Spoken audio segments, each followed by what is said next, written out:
अस्सलामुअलैकुम।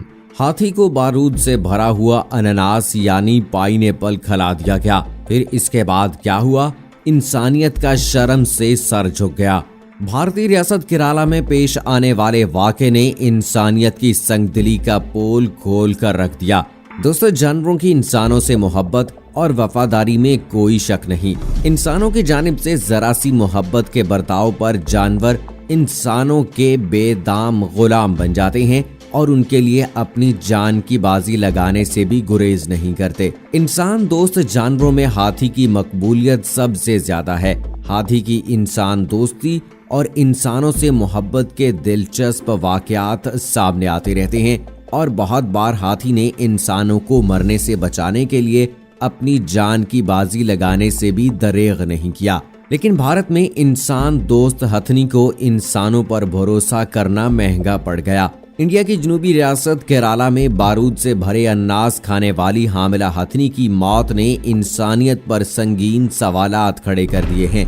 बाज शरपसंद अनासर ने हथनी को धमाका खेज मवाद से भरा अनानास खिला दिया, जिसने इसका अंदरूनी निजाम इस बुरी तरह तबाह किया कि वो 3 दिन तक एक दरिया में बैठकर अपनी मौत का इंतजार करती रही। इंसानों और जानवरों के दरमियान जिंदगी की कश्मकश में ये इंसानियत के जवाल की एक और कहानी है। महकमा जंगलात के ओहदेदारों के मुताबिक हथनी की उम्र कोई 14-15 साल थी। अंदर से जख्मी होने के बाद वो इस कदर तकलीफ में थी कि 3 दिन तक दरियाए विलियार में खड़ी रही, ताहम इसको तिब्बी इमदाद फ्राहम करने के तमाम कोशिशें नाकाम रहीं। इस दौरान इसका मुंह और सूंड पानी के नीचे ही रहे। ये हथनी मुसलसल 3 रोज तक पानी पीती रही। शायद इससे इसे कुछ राहत मिल रही थी। इसके जबड़े फट गए, दांत टूट गए, जबकि अंदरूनी निजाम दरहम बरहम हो गया। पलक्काड के साइलेंट वैली नेशनल पार्क में वाइल्ड लाइफ वार्डन सैमुअल बचाव ने बीबीसी को बताया, हमें वो जगह नहीं मिल पाई जहां वो जख्मी हुई थी। वो सिर्फ पानी पी रही थी, शायद इससे उसे कुछ राहत मिल रही थी। इसका पूरा जबड़ा दोनों जानिब से शदीद जख्मी था। इसके दांत भी टूट गए थे। पलक्काड जिला के इलाके मेनारकड़ के जंगलात के अफसर सुनील कुमार ने बीबीसी को बताया, महकमा जंगलात के ओहदेदारों ने हथनी को 25 मई को उस वक्त देखा जब वो करीबी खेत में घूम रही थी। शायद वो अपने पेट में पलने वाले बच्चे के लिए कुछ खाना चाह रही थी। हथनी के जख्मी होने का ये वाकया लोगों के सामने उस वक्त आया जब रैपिड रिस्पांस टीम के फॉरेस्ट ऑफिसर मोहन कृष्ण ने फेसबुक पर इसके बारे में एक जज्बाती पोस्ट लिखी। उन्होंने अपनी पोस्ट में लिखा कि हथनी जख्मी होने के बाद एक गांव से भागती हुई निकली, लेकिन उसने किसी को तकलीफ नहीं पहुंचाई। फेसबुक पर हथनी की तस्वीर पोस्ट करते हुए उन्होंने कहा कि तस्वीरों में हथनी का दर्द बयान नहीं हो सकता है। सुनील कुमार का कहना है कि महकमा जंगलात ने दीगर हाथियों की मदद से हथनी को नदी से निकालने की कोशिशें की, लेकिन वो वहां से नहीं हिली। महकमा जंगलात जानवरों के डॉक्टरों के जरिए हथनी का ऑपरेशन करवाना चाह रहा था, लेकिन बिलाखिर हथनी 27 मई को दरिया में खड़े खड़े चल बसी। जब उसके जिस्म को पोस्टमार्टम के लिए ले जाया गया तो पता चला कि वो हामिला थी। कृष्णा ने अपनी पोस्ट में लिखा, पोस्टमार्टम करने वाले डॉक्टर ने मुझे बताया कि वो अकेली नहीं थी। मैं डॉक्टर के दर्द को समझ सकता था, हालांकि उनका चेहरा मास्क में छुपा हुआ था। हमने वहीं उसे नजरे आतिश कर दिया। हमने इसके सामने सर झुकाकर अपना आखिरी सलाम पेश किया।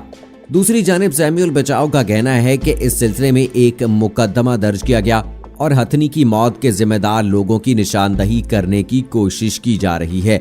माजी में भी इंसानों और जानवरों के दरमियान टकराव के वाकयात पेश आते रहते हैं, लेकिन ये पहला मौका है जब किसी हाथी को इस तरह किसी धमाका खेज मवाद से जख्मी किया गया है। अल्लाह ताला ने इंसान को अशरफुल मखलूकात बनाया और फिर उसे जमीन पर अपना नायब बनाकर भेजा और कहा कि वो अल्लाह की पैदा की हुई दूसरी मखलूक पर रहम और प्यार करें। मगर हमने जो सलूक बेजुबान जानवर और परिंदों के साथ किया हुआ है, इसकी मिसाल नहीं मिलती। बेजुबान जानवर को तकलीफ में मुब्तला करके उसकी तकलीफ को इंजॉय करना यकीनन इंसानियत की तजलील है।